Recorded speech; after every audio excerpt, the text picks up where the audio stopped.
Nke butazi mkpọle na nakwa na iru idika iru mma ana afụba na TikTok. Mụ asikwa na iru idika iru shovel ana afị na Facebook.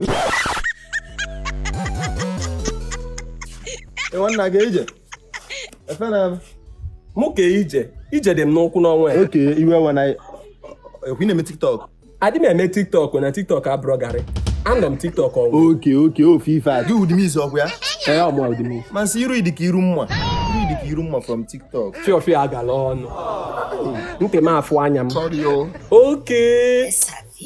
Asịzinụ m. Ọkwa ị na-eme Facebook? Ị na-eme Facebook ọkwa ya? Anọkwa Facebook. I for say iru idika iru shovel.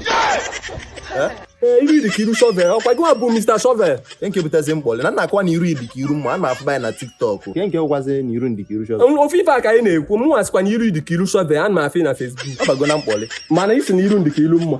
Obi anwụle na-akpa na mfụ celebrity dịka ijizi ọba anyị na-aga na street nkwụ wee sị na iru idika iru mma ana afụba na TikTok. Mụ asịkwa na ofe ife a obi dịkwa nsọ ahụ na mfụ fanụ dịka ike ijikwa ụkwụ aga nsị na iru idika iru shovel na Facebook. Nwanna iwe ọkwa na ebe ọ nọ onyo ka ịtọ ngo ekene mụ na anyị na-abụ gawakwazi anyị iwe we na anyị kwụsị ụbọchị ọzọ ekwena. Mba mmekwe Ekwena biko. Iwe we na m iwe wee gị nwa na ilu m dịka ilu mma. Ọ etu a ka fa si ebido akparị mmadụ.